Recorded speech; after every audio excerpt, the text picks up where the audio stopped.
할렐루야. 오늘 온라인으로 주일 저녁 예배를 드리시는 임마누엘 교회 성도님들의 마음 가운데 성령 충만의 역사가 있기를 간절히 소망합니다. 제가 요즘 새벽에 매일같이 붙들며 기도하는 제목이 있는데, 그것은 우리 임마누엘 교회 표를 두고 기도하는 것입니다. 우리 성도님들께서 다 알고 계시겠지만 임마누엘 교회 2022년도 표는 성령의 능력으로 아픔이 치유되고 갈등이 회복되며 간증이 넘쳐나는 교회입니다. 그래서 저는 이 표와 같이 우리 임마누엘 교회 성도님들의 삶 가운데 아픔이 치유되고 갈등이 회복되며 감사와 기쁨으로 간증이 넘치는 삶을 살아가실 수 있도록 열심히 기도하고 있습니다. 근데 성도 여러분, 교회의 표와 같이 우리의 삶 가운데 아픔이 치유되고 갈등이 회복되려면 무엇이 필요한지 아십니까? 바로 성령의 능력입니다. 즉, 우리가 삶을 살아가는 가운데 일어나는 치유와 회복의 역사는 인간의 힘과 능력으로 하는 것이 아니라 우리의 마음속에 내주하시며 역사하시는 성령의 능력으로 가능하다는 사실입니다. 그렇다면 성도 여러분, 성령의 능력이란 무엇이겠습니까? 이 능력이라는 단어의 뜻을 국어 사전에서 찾아보면 어떠한 일을 감당해내는 힘이라고 정의를 합니다. 그래서 일상생활에서 우리는 악기를 잘 다루거나 운동을 잘 할 때, 그리고 주로 경제적으로 돈을 잘 벌 때 능력이 있다고 표현을 합니다. 쉽게 말해서 남들보다 무언가를 특출나게 잘할 때 우리는 그것을 능력이 있다라고 말을 합니다. 그러면 이러한 관점에서 성령의 능력이란 무엇이겠습니까? 그것은 오직 성령님께서만이 감당하실 수 있는 힘이라 우리는 생각을 할 수 있습니다. 그렇다면 우리 안에 내주하시는 그 성령님께서는 과연 우리 안에서 어떠한 일을 행하시겠습니까? 그것에 대한 교훈이 바로 오늘 우리에게 주어진 말씀입니다. 그래서 오늘 말씀을 통해서 과연 성령의 능력이 무엇인지, 왜 그리스도인이 성령의 능력을 의지하며 살아가야 되는지 말씀을 통해서 은혜를 나누어 보도록 하겠습니다. 오늘 우리에게 주어진 말씀의 배경은 예수님께서 고난주간에 마가의 다락방에서 제자들과 함께 계실 때 그들에게 하신 고별 설교 중에 하나입니다. 요한복음 16장을 보면 예수님께서는 그분의 순환에 관한 이야기를 듣고 근심하며 걱정하는 제자들을 향하여 보혜사 성령님이 오실 것과 성령님이 수행하실 사역에 관해서 설명하고 계십니다.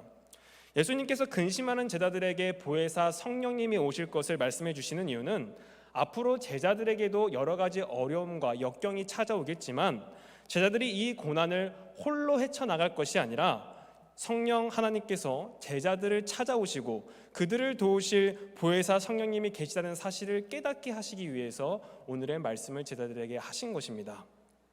이를 지금 예배를 드리고 있는 우리의 삶에 적용해 보자면 예수님을 나의 구원자라 고백하며 사는 그리스도인들이 왜 세상 속에서 직면한 문제로 걱정하고 근심할 필요가 없느냐?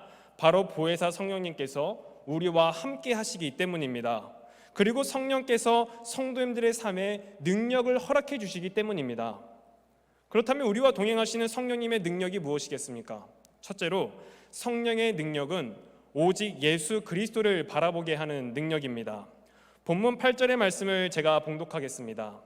그가 와서 죄에 대하여, 의에 대하여, 심판에 대하여 세상을 책망하시리라. 아멘.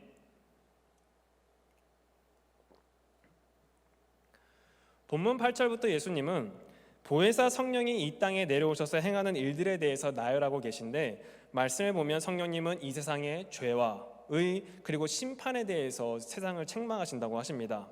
책망이 무엇입니까? 책망이란 잘못을 꾸짖고 나무라는 것을 의미하는데, 이 책망의 목적은 잘못된 것을 바로잡는 것에 있습니다. 즉 성령님께서 세상을 책망하신다는 것은 세상 속에서 잘못된 길을 걸어가고 있는 우리의 삶을 바로잡아 주시기 위해서 세상을 책망하신다는 사실입니다. 그렇다면 성령님께서 책망하시는 죄와 의 그리고 심판이 무엇인지 우리가 말씀을 통해서 한번 살펴볼 텐데, 먼저 9절부터 11절까지의 말씀을 제가 봉독하겠습니다. 죄에 대하여라 함은 그들이 나를 믿지 아니하며, 의에 대하여라 함은 내가 아버지께로 가니 너희가 다시 나를 보지 못하며, 심판에 대하여라 함은 이 세상 임금이 심판을 받았음이라. 아멘. 9절부터 11절의 말씀이 무언가 복잡하게 많은 것을 얘기하는 것 같아 보이지만 이 말씀들이 말하고자 하는 것은 한 가지입니다. 그것은 바로 예수 그리스도에 관한 이야기입니다. 인간은 하나님의 말씀에 불순종함으로 죄인이 되었습니다. 그래서 로마서 5장 12절의 말씀 보면 한 사람으로 말미암아 세상에 죄가 들어오고 죄로 말미암아 사망이 들어왔으며 모든 인간이 죄를 짓게 되었고 사망에 이르게 되었다고 성경 말씀은 기록하고 있습니다. 그런데 인간을 창조하신 하나님께서는 이 죄와 사망의 권세에 놓여 있는 우리를 사랑하셨기에 포기하지 않으셨습니다. 하나님은 인간을 구원하시기 원하셨고 인간을 구원하시기 위해서는 우리가 가지고 있는 죄의 문제를 해결하셔야만 했습니다. 그 방법이 무엇이냐? 바로 죄가 없으신 하나님의 아들 예수 그리스도를 이 땅에 보내주신 것이고 예수 그리스도가 십자가에 못 박혀 물과 피를 다 흘려 죽으심으로 우리의 죄를 용서해 주신 것입니다. 그렇게 우리는 예수 그리스도의 보혈의 피를 통하여 하나님의 특별한 은혜를 입게 됩니다. 그런데 하나님께서 자기 아들의 생명을 내어주심에도 불구하고 구원의 은혜를 베풀어 주셨음에도 불구하고 인간은 그 구원의 은혜를 스스로 거부하고 죄의 길로 나아가고 있다는 사실입니다. 이는 지금의 세상만 돌아보아도 우리가 알 수 있습니다. 이 세상을 보면 예수를 그리스도라 고백하지 않는, 예수를 나의 구원자라 믿지 않는 사람들이 너무나도 많습니다. 예수를 그리스도라 믿는 사람은 영원한 생명과 영원한 그 하나님 나라를 바라보며 살아야 되는데 세상의 수많은 사람들은 지금 이 땅만의 삶을 바라보며 어떻게 하면 내가 이 세상에서 조금 더 잘 살 수 있을까, 무엇을 잘 먹을 수 있을까, 어떻게 잘 입을 수 있을까에 대한 관심을 가지고 살아갑니다. 의는 어떻습니까? 10절 말씀에 쓰인 의라는 단어는 히브리어로 체다카라는 단어인데 이는 구약의 하나님의 공의로운 속성을 가리킬 때 주로 사용이 되는 단어입니다. 그리고 10절에서 성령님께서 이 의에 대해서 세상을 책망하신다는 것은 인간은 오직 죄가 없으신 예수 그리스도를 믿는 믿음으로만 하나님의 의롭다 인정을 받을 수 있는데 예수님을 통해서만이 하나님 아버지께로 나아갈 수 있는 존재인데 예수를 믿지 않고 자신의 생각과 기준을 가지고 그것이 의롭다 주장하며 살아간다는 삶입니다. 심판도 마찬가지입니다. 예수 그리스도께서 죽음 가운데서 부활하심으로 세상의 악한 권세와 죽음을 심판하시고 승리하셨음에도 불구하고 세상에 속한 사람들은 아직도 세상의 힘을 빌려 승리하려는 삶을 살려고 아둥바둥 살아간다는 사실입니다. 그런데 우리 안에 내주하시는 보혜사 성령님은 이러한 세상을 책망하신다고 하십니다. 왜? 그 책망을 통해서 우리의 삶을 돌이키시기 위해서 우리가 예수 그리스도를 더욱더 바라보게 하시기 위함입니다. 사랑하는 성도 여러분, 성령의 능력이 무엇입니까? 바로 예수 그리스도를 바라보게 하는 능력입니다. 왜냐하면 오직 예수 그리스도만이 우리의 삶을 구원하시며 오직 예수 그리스도를 통해서만이 우리가 의롭다 인정을 받을 수 있으며 오직 예수 그리스도를 통해서만이 우리가 세상 가운데서 승리하는 삶을 살아갈 수 있기 때문입니다. 그러므로 사랑하는 성도 여러분, 우리에게 찾아오시며 우리 안에 내주하시는 성령님의 책망을 귀담아 들으시기 바랍니다. 물론 때로는 그 책망이 듣기 싫고 성령님이 주시는 찔림으로 인하여 우리가 마음이 어려워지고 시험에 들 때도 있을 줄 압니다. 그러나 예수 그리스도를 바라보게 하시는 성령의 능력을 우리가 의지할 때 우리의 삶이 구원을 받게 되고 하나님 아버지께로 나아가며 오직 그분께서 주시는 은혜와 승리의 삶을 우리가 누리게 될 줄 믿습니다. 두 번째로 성령의 능력은 진리의 삶으로 인도하시는 능력입니다. 본문 12절의 말씀을 제가 봉독하겠습니다. 내가 아직도 너희에게 이를 것이 많으나 지금은 너희가 감당하지 못하리라. 아멘.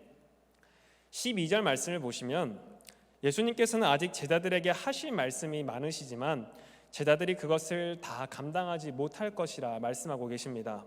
이는 제자들의 영적인 능력에 한계가 있기 때문에 예수님의 가르침을 다 이해하지 못한다는 의미입니다.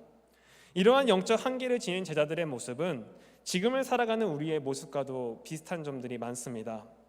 아무리 과학과 지성이 발달한 시대라고 해도 우리는 한치 앞을 알 수 없는 인생을 살아갑니다. 또한 우리가 어느 방향으로 나아가야 할지, 어느 길로 가야 될지, 내가 이 길을 선택했을 때 우리에게 어떠한 결과가 돌아올지 우리는 그것을 다 가늠할 수 없는 인생 가운데 살아가고 있습니다. 하지만 성령님과 동행하는 그리스도인들은 그러한 것을 두려워하거나 염려할 필요가 없습니다. 왜냐하면 진리의 성령님이 그리스도인들의 삶을 진리 가운데로 이끄시며 그리스도인들이 나아가야 할 장래의 일을 알려주실 것이기 때문입니다. 본문 13절과 14절의 말씀을 제가 봉독하겠습니다. 그러나 진리의 성령이 오시면 그가 너희를 모든 진리 가운데로 인도하시리니 그가 스스로 말하지 않고 오직 들은 것을 말하며 장래의 일을 너희에게 알리시리라. 그가 내 영광을 나타내니 내 것을 가지고 너희에게 알리시겠음이라. 아멘. 13절을 보시면 예수님은 진리의 성령이 제자들의 삶을 진리의 길로 이끄신다고 하십니다. 우리 성도 여러분, 진리의 길이 무엇입니까? 진리의 길은 바로 예수 그리스도의 복음을 붙드는 삶입니다. 사도행전을 보면 예수님 승천 이후에 성령을 체험한 제자들은 그 길로 나가서 복음을 전하는 데 목숨을 걸었습니다. 또한 제자들이 그들이 나아가야 하는 길이 고난과 역경의 길임에도 불구하고 성령께서 보여주시는 길에 순종으로 나아갔습니다. 그렇게 그들이 성령의 능력으로 진리를 붙드는 삶을 살아갈 때 그들의 삶 가운데 병자가 치유되는 역사가 있었고 악한 영이 떠나가고 교회가 세워지는 역사가 있었습니다. 지금 예배를 드리는 우리도 마찬가지입니다. 우리는 성령의 능력으로 진리를 붙드는 삶을 살아야 됩니다. 복음을 붙들며 주님을 예배하는 삶을 살아가야 됩니다. 고린도전서 1장 18절의 말씀을 보면 십자가의 도가 멸망하는 자들에게는 미련한 것이요 구원을 받는 우리에게는 하나님의 능력이라고 말씀하고 계십니다. 주님을 믿지 않는 멸망하는 자들에게는 우리가 붙드는 그 복음의 진리가 미련하다고 얘기를 합니다. 하나님을 예배하는 것이 잘못됐다고 말을 합니다. 그러나 성령의 능력으로 진리의 삶으로 나아가는 우리에게 복음은 하나님의 능력이 됩니다. 그리고 그 하나님의 능력은 우리가 도저히 해결할 수 없는 불가능한 일을 가능하게 하시는 전능하신 하나님의 능력입니다. 그러므로 사랑하는 성도 여러분, 성도 여러분들의 삶 가운데서 늘 진리를 붙드시며 하나님을 예배하는 삶을 살아가시기를 바랍니다. 성령의 능력으로 진리를 향해 나아가는 삶을 살아가실 때 14절의 말씀에 나와 있는 것과 같이 우리 성도님들의 삶이 주님의 영광을 드러내는 삶을 살게 되실 줄 믿습니다. 아멘. 이제 저는 한 가지 간증을 우리 성도님들과 함께 나누고 말씀을 마치려고 합니다. 요즘 저는 교구 지도자분들과 함께 조심스럽게 각 가정을 이제 방문을 하면서 신방을 진행을 하고 있습니다. 방역 수칙은 철저하게 잘 지키면서 진행을 하고 있습니다. 근데 이제 한 가정에서 예배를 드리고 이제 교제를 하는 가운데 한 성도님께서 이제 그 가정의 기도 제목을 저에게 주시면서 저에게 이렇게 말씀하셨습니다. 전사님, 이 기도 제목이 응답받을 수 있도록 전사님이 책임져 주셔야 합니다. 이렇게 저에게 말씀을 하셨습니다. 그만큼 기도가 응답받기를 바라는 성도님의 간절한 요청이었습니다. 그래서 저도 당연히 그 자리에서 성도님 열심히 제가 기도하겠습니다라고 말씀을 드렸습니다. 그리고 나서 이제 제가 그 주에 새벽 예배를 이제 예루살렘 성전에서 이제 드리고 있는데 저도 이제 인간이기 때문에 이 육신이 연약하여 이제 막 주님을 만나러 갈까 말까 이제 막 그런 상태에 막 놓여 있는 상태였습니다. 이제 막 꾸벅꾸벅 이제 할까 이렇게 하고 있는데 그런데 그런 비몽사몽하는 가운데서 갑자기 제 마음속에 전도사님 책임입니다 라는 이 음성이 제 마음속에 울리는 것입니다. 이 말이 제 마음속에 울렸을 때 제가 어떻게 했겠습니까? 정신이 번쩍 들었습니다. 그런 다음에 제가 무엇을 했겠습니까? 제 입술을 열어 그 성도님의 가정을 위해서 기도하는 시간을 가지게 되었습니다. 저는 이 경험을 통해서 성령님께서 내가 육신이 연약하여 기도할 수 없는 그 순간에도 나에게 힘을 주시고 능력을 주시고 기도할 수 있도록 인도하여 주시는구나 라는 것을 경험하게 되었습니다. 사랑하는 성도 여러분, 우리 안에 내주하시며 우리의 삶을 이끄시는 성령님은 그런 분입니다. 성령님은 우리가 정말 예배할 수 없는 그 순간에 있을 때에도 우리를 예배의 자리로 인도하시는 분입니다.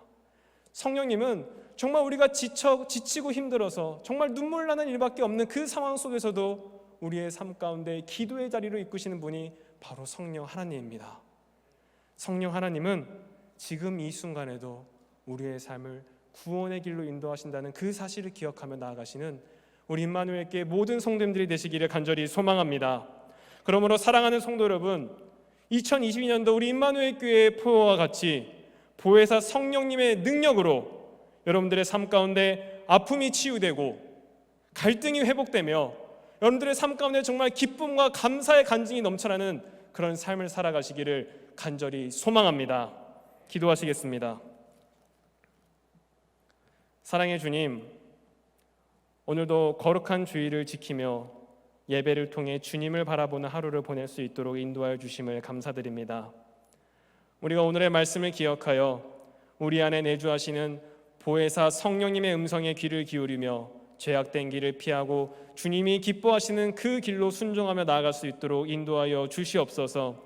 특별히 성령님의 이끌림에 따라 살아가는 우리의 삶 가운데 아픔이 치유되고 갈등이 회복되며 간증이 넘쳐나는 우리 임마누엘 교회 모든 성도님들의 삶이 될 수 있도록 주여 은혜를 허락하여 주시옵고, 특별히 보혜사 성령님과 동행하는 성도님들의 삶이 오늘의 말씀의 결단과 같이 떳떳한 크리스찬의 삶이 될 수 있도록 주여 은혜를 허락하여 주시옵소서. 감사드리오며 예수 그리스도의 이름으로 기도드렸습니다. 아멘. 하늘에 계신 우리 아버지여, 이름이 거룩히 여김을 받으시오며 나라의 임하옵시며 뜻이 하늘에서 이루어진 것 같이 땅에서도 이루어지이다. 오늘날 우리에게 일용할 양식을 주옵시고 우리가 우리에게 죄 지은 자를 사하여 준 것 같이 우리의 죄를 사하여 주옵시고 우리를 시험에 들게 하지 마옵시고 다만 악에서 구하옵소서. 대개 나라와 권세와 영광이 아버지께 영원히 있사옵나이다. 아멘.